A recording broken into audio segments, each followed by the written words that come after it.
அனைவருக்கும் என் இனிய காலை வணக்கம். ஆதவனின் அருளாலும் அம்மையப்பன் அருளாசிகளாலும் இன்றைய நாள் உங்களுக்கு இனிதான நாளாக அமையட்டும். முதலாவதாக ஆதவனின் பதம் போற்றி இந்நாளை துவக்கம் செய்வோம். நாம் அனைத்து நன்மைகளும் நம் வாழ்வில் நடந்தேற வேண்டுமெனில் முதலாவதாக தினம்தோறும் மறவாமல் சூரிய நமஸ்காரம் செய்தல் அவசியமான ஒன்றாகும்.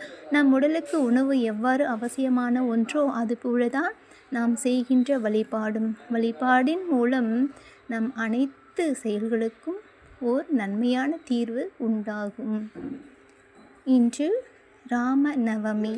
ஆதலால் நம் ராமபிரானின் அருளானது அனைவருக்கும் பரிபூரணமாக கிடைத்து அனைத்து செல்வங்களையும் நிறைவாக பெற்று நீடு வாழ இறைவனடி வேண்டிக் கொண்டு இன்று மாலை வருகின்ற ராகு கால நேரமாகிய 4:30 மணி முதல் 6 மணிக்குள்ளாக நம் அன்னை துர்க்கையின் ஆலயம் சென்று அங்கே அன்னையின் முன்பாக எலுமிச்சை தீபமேற்றி முழு ஸ்ரத்தையோடு முழு நம்பிக்கையுடனும் அனைத்து இன்னல்களையும் நம் அன்னை தீர்ப்பாள் என்ற முழு நம்பிக்கையுடனும் அவளின் பதம் போற்றி துதி செய்து வழிபாடு செய்தால் நிச்சயம் அனைத்து தடைகளும் அகன்று அனைத்தும் நன்மையாகவே நடந்தேறும்.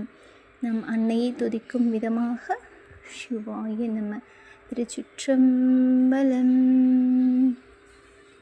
ஓம் காத்யாயனாய வித்மஹி கன்யாகுமாரியாய தீமஹி தன்னோ துர்கி பிரசோதயாத்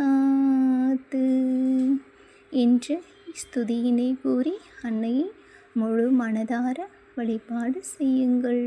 அனைத்தும் நன்மையே நம் வாழ்வில் இனி என்ற நம்பிக்கையோடு செயல்படுங்கள். சிவாய நம. திருச்சிற்றம்பலம்.